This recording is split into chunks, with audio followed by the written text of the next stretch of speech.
Hey guys, Rob, Sigma 3 Survival School.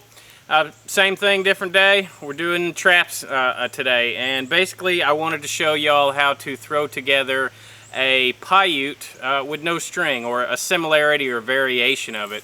This is the exact same trigger that I use for like my live game trap, the box trap, and it's based on the principle of the 4. And we like to use these same principles or same trap designs with several different variations because one, it's easier to teach, and two, it's much easier to memorize for the student because, you know, memorizing all these different primitive triggers can be confusing, and not everybody does this stuff for a living. So we like to take concepts that work and show you a lot of different ways that you can set those up to work in almost any situation.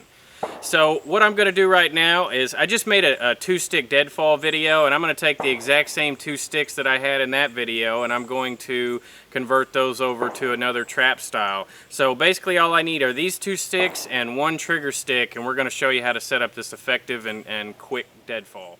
Okay, so here are the simple trap parts. This is basically the top piece where it holds most of the weight of the rock, and that will sit on this portion, and this is where your trigger stick goes. Here's your trigger stick, and it's basically just a short, I don't know, 6-inch stick. Anything will pretty much work. And then you've got a base stick, which is nothing more than just a straight upright stick with a 45 carved into one side of it. Okay, so here's what the trap looks like when it's set. That's the trigger. It's pretty easy to set, probably more so than a Pauite. And all you're going to do is take your base piece, your 45, slide it into your number 7 notch.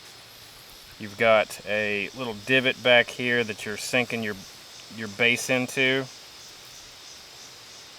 And then really the higher up the vertical piece is, or the straighter vertical it is, usually the easier it is to set. There's less wobble, but it also makes it a little less sensitive. That's why we never put our hand under a deadfall, is because they will bust your knuckles. I've had many.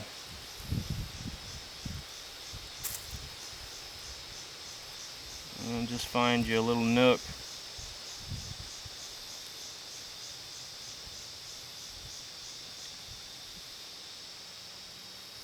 And there you go.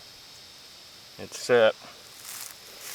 And so basically it's just like a Pauite. You want to have your bait in the back almost pinned against the rock or tied to the actual trigger stick so that the animal physically has to jerk it in order to move it. And then you're going to fence off the sides just like you would in a lot of primitive traps. It's all dependent on, you know, your preferences and what kind of game you're going for. And he's going to come along, he's going to barely hit the trigger, and boom, you've got yourself some fresh dinner.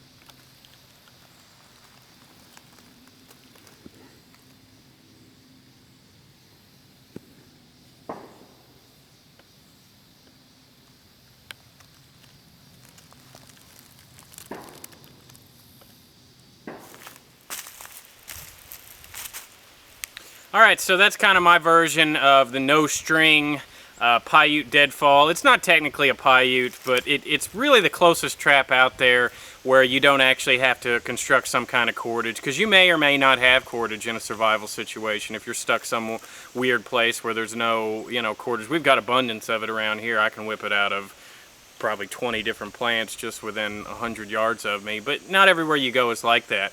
So it's good to have triggers in your, you know, your toolbox that allow you to whip stuff together very quickly with almost no tools. All you need is a knife for this, and you could even do it with no knife. So anyways, this is just another technique to think about, you know, for use in your area or somewhere you might travel. And, you know, if you support what we're doing, please help support us by subscribing, telling your friends, you know, posting these on forums, things like that.